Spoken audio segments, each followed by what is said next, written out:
Halo teman-teman, calon psikolog, selamat datang ya di pembahasan kita soal konseling. Anggap aja ini materi perkenalan paling dasar. Kita nggak akan cuma bahas teori dari buku, tapi kita akan beda inti dari skill ini. Sebuah seni yang ternyata mulainya bukan dari teknik yang rumit, tapi dari persiapan diri kita sendiri sebagai calon konselor. Coba deh bayangin skenario ini dan jawab sejujur-jujurnya ya. Ada temanmu datang, lagi punya masalah. Apa sih yang kepikiran pertama kali di kepala kamu? Langsung pengen kasih nasihat? Atau nawarin solusi? Mungkin coba nenangin dia secepat mungkin. Nah, kalau jawabanmu tadi itu salah satunya, tenang aja, kamu nggak sendirian kok. Kita semua tuh punya yang namanya refleks penolong. Niatnya baik banget, nggak salah. Tapi dalam dunia konseling, buru-buru pengen memperbaiki masalah klien, itu justru bisa jadi bumerang. Bisa bikin klien ngerasa masalahnya disepelekan, atau malah jadi berhenti buat cari solusi dari dalam dirinya sendiri. Oke, sekarang kita masuk lebih dalam ya. Skill counseling yang sesungguhnya itu dimulai dari sebuah pergeseran cara pandang yang fundamental banget. Kamu harus bisa ganti peran. Dari yang tadinya merasa sebagai tukang reparasi atau pemecah masalah, menjadi sesuatu yang jauh lebih kuat. Kamu harus jadi cermin.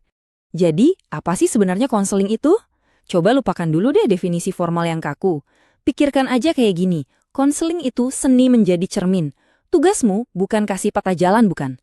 Tugasmu itu menyediakan cermin yang bersih banget, yang nggak menghakimi sama sekali, supaya si klien bisa, dan ini penting, mungkin untuk pertama kalinya dalam hidupnya, melihat refleksi dirinya dengan jernih. Nah, dari situlah proses penemuan diri dimulai. Ini bukan ide baru loh, pemikiran ini akarnya kuat di psikologi humanistik. Carl Rogers, salah satu tokoh utamanya, percaya hal yang sama. Dia yakin banget kalau seseorang merasa dipahami dan diterima apa adanya tanpa syarat, mereka itu punya kapasitas yang luar biasa untuk berubah dari dalam. Nah, penting juga nih buat kita tahu batasan. Konseling sama psikoterapi itu sering banget dianggap sama. Padahal ada bedanya, dan bedanya ini krusial. Gampangnya gini, konseling itu fokus ke masalah spesifik yang lebih di permukaan, kayak tantangan sehari-hari. Kalau psikoterapi, seringnya menggali lebih dalam sampai ke akar masalahnya. Tahu di mana batas kita, itu inti dari etika profesional. Menurut Gerald Corey, seorang pakar di bidang ini, profesionalisme seorang konselor itu diuji justru pas mereka sadar sama batas kemampuannya. Tahu kapan harus bilang, wah ini di luar kompetensi saya, terus merujuk klien ke ahli yang lebih pas, itu adalah sebuah skill loh, itu bukan kegagalan. Jadi kenapa sih pendekatan cermin ini penting banget? Kenapa kita nggak langsung aja belajar teknik-teknik yang canggih? Nah, jawabannya ada di ilmu di balik hubungan antar manusia. Ini pertanyaan yang penting banget. Banyak orang mikir kalau suksesnya terapi itu tergantung sama metode atau teknik ajaib yang dipakai. Tapi, benar nggak sih datanya bilang gitu? Coba deh lihat data dari riset klasik oleh Lambert dan Norcross ini. Ini benar-benar bisa mengubah cara kita mandang terapi. Ternyata, kualitas hubungan antara konselor dan klien itu kontribusinya 30% dari keberhasilan.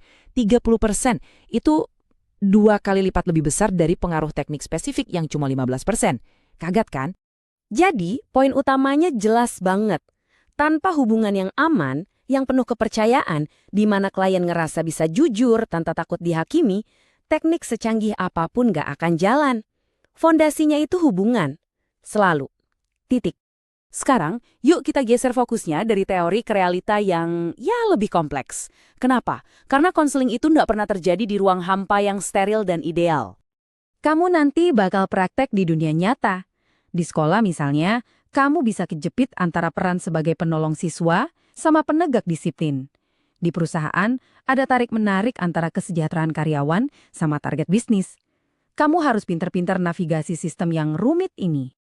Ini nyambung banget sama teori sistem ekologi dari Bronfenbrenner. Artinya, kamu itu nggak cuma berhadapan sama satu orang, tapi sama seluruh jaring kehidupannya dia, keluarga, budaya, tekanan ekonomi, semuanya. Paham sama sistem ini sama pentingnya dengan paham sama individunya. Setelah kita ngobrolin ini semua, kira-kira alat paling penting yang bakal kamu pakai di ruang konseling itu apa sih? Jawabannya bukan teori canggih atau teknik keren. Alat yang paling penting itu adalah diri kamu sendiri. Nah, buat nyiapin alat ini ada 3 pilar utama yang harus kamu bangun terus-terusan. Inilah yang bakal sering banget kamu latih nanti di kelas-kelas praktik pas kamu role play jadi konselor ataupun jadi klien. Yuk, Kita bedah satu-satu. Pertama, kesadaran diri. Kita semua tanpa terkecuali punya nilai, punya bias, punya luka batin. Tanpa kita sadar, semua bawaan pribadi kita ini bisa bocor, masuk ke ruang konseling, dan tanpa sengaja malah mempengaruhi klien. Kedua, regulasi emosi. Kamu nanti akan dengar cerita-cerita yang berat banget soal kehilangan, pengkhianatan, trauma. Pertanyaannya, kamu sanggup nggak buat tetap tenang dan hadir untuk klien tanpa ikut terseret dalam emosi mereka atau malah menghindar karena kamunya sendiri nggak nyaman? Dan yang ketiga, batasan profesional. Ini sering banget disalahpahami jadi sikap yang dingin atau jaga jarak, padahal bukan. Batasan itu justru bentuk empati yang paling sehat. Artinya kamu bisa ikut merasakan apa yang klien rasakan tanpa melebur jadi satu sama dia. Ini melindungi klien dan yang nggak kalah penting, melindungi kamu dari burnout. Nah, setelah paham semua fondasi ini, pertanyaan besarnya sekarang adalah, apakah kamu siap untuk benar-benar memulai perjalanan belajar ini? Aku mau tinggalin kamu dengan satu pertanyaan buat refleksi diri yang dalam banget. Coba jawab ini sejujur-jujurnya ke diri sendiri. Bisakah kamu duduk bareng seseorang dalam diam tanpa merasa cemas atau terdorong buat cepat-cepat ngisi keheningan itu dengan kata-kata?